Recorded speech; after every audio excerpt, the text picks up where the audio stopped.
Thank you for joining us for the financial aid portion of your new student registration. In this video, you'll learn how to apply for financial aid and secure the different aid options offered to you. You'll also learn when financial aid is dispersed, how to notify our office of any drastic changes to your family financial situation, and more. Let's get started. Most students seeking financial aid will complete the free application for federal student aid, otherwise known as the FAFSA. By completing the FAFSA, you'll be considered for aid at the federal, state, and institutional levels. The FAFSA becomes available October 1st each year and must be completed on an annual basis. Please be sure to have your FAFSA completed no later than March 15th of each year to be considered for all forms of financial aid.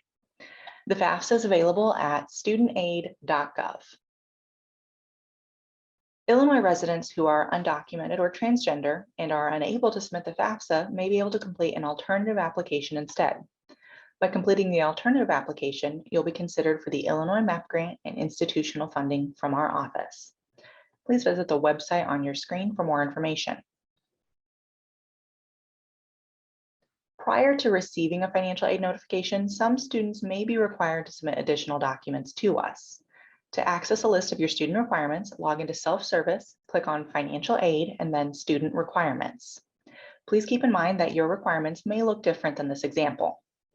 Unsatisfied requirements are listed at the top and satisfied requirements are below. You'll notice a document upload link in the unsatisfied requirements section. Please use this link to submit documentation to us. Keep in mind that that document upload tool is always going to show in the unsatisfied requirements section, but if you don't see any requirements listed, you don't actually have to submit anything. It's important to note that having unsatisfied requirements may prevent us from creating your financial aid notification. We ask that you respond to requests for documentation as soon as you can to avoid any delays in the financial aid process. Illinois Commitment is an initiative that guarantees free tuition and fees for 4 years to qualifying new students. If you're offered an Illinois Commitment package, you'll receive enough grant funding to cover your tuition and fee costs. To qualify, your household income as reported on the FAFSA must be $67,100 or less. Assets, not including the home you live in, must be $50,000 or less. You must be an Illinois resident, admitted as a new student, and have graduated from an Illinois high school. The AIM High grant offers a $20,000 scholarship over 4 years to qualifying students. This scholarship was created by the Illinois State Legislature with the intent of encouraging Illinois students to stay in state. AIM High is awarded to top academically admitted new freshmen in each college. You must have a FAFSA on file, as we'll need to confirm that your household income is no greater than 6 times the federal poverty level. You'll have needed to file the FAFSA by January 5th, 2021 to be considered. Similar to Illinois Commitment, you must be an Illinois resident and have graduated from an Illinois high school. Taking a look at the cost of attendance, you'll notice that the cost is broken down by direct costs and indirect costs. Direct costs are charges you could expect to see on your university bill, such as tuition and fees, and housing and meals if you live in a university residence hall. Indirect costs will not appear on your bill, but are expenses you will encounter at some point throughout the academic year. These include books and supplies, miscellaneous expenses like clothing, and also housing and meals if you do not live in a university residence hall. You'll notice that the tuition listed here is in ranges. This is because your tuition amount varies depending on your program of study or major. And when we create a financial aid and award notification, we assume you'll be full-time. This means at least 12 hours each semester. Remember, while full-time is 12 hours, if you want to graduate in 4 years, you have to average about 15 hours each semester. Once you receive your financial aid notification and you're ready to accept or decline your different aid options, click on the Accept Decline Awards button toward the bottom of your financial aid notification. You'll be taken to a screen that looks like this. As a reminder, this is only an example and your aid options may differ from what you see here. You notice that any scholarships or grants are already accepted. When it comes to loans or work study options, you'll need to make some choices. For items you'd like to accept, choose Accept from the drop-down menu next to the item. If you'd like to accept a partial amount only, type in the desired amount, keeping in mind this amount will be split evenly between the fall and spring semesters.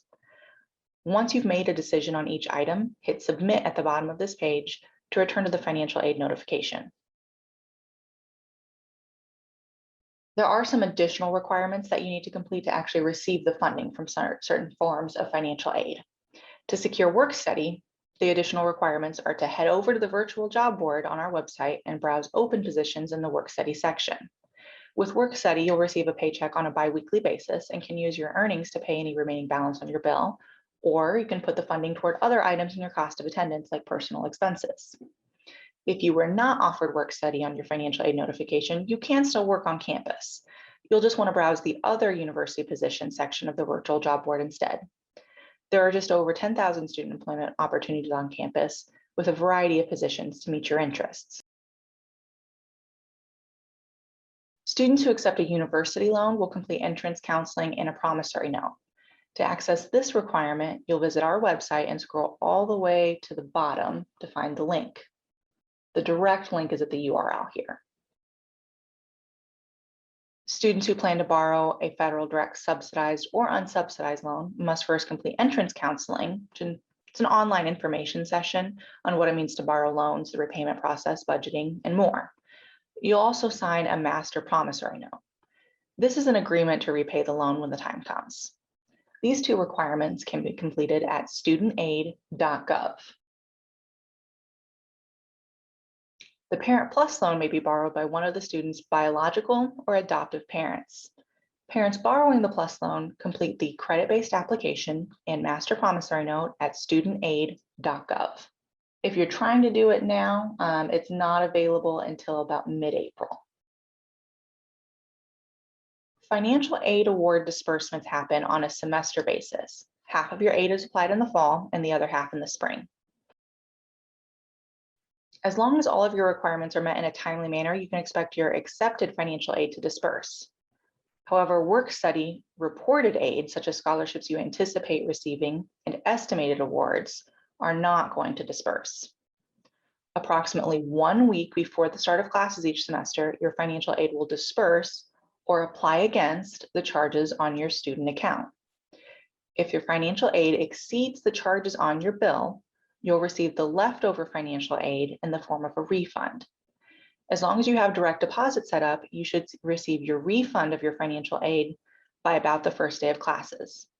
If you still need to set up direct deposit, please do so in your self-service account. We ask that students receiving outside scholarships notify us by completing an outside scholarship form located on our website. In addition, you may use the Request Changes button on your financial aid notification to report outside awards. All scholarship checks should be sent to the address on your screen, 620 East John Street in Champaign, Illinois, with a zip code 61820. Please make sure that your name and university ID number, or UIN, are included on all scholarship checks.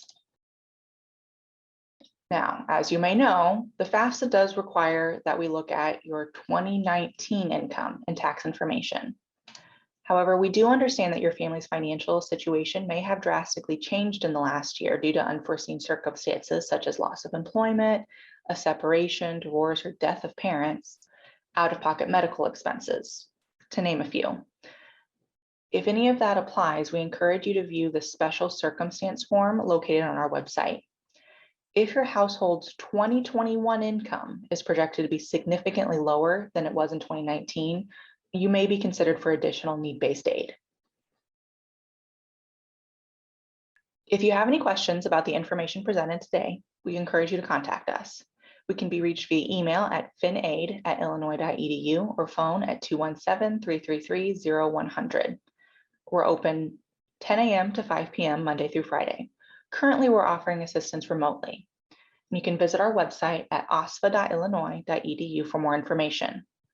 This concludes the financial aid session of your new student registration. We hope you have a great summer, and we look forward to welcoming you in the fall.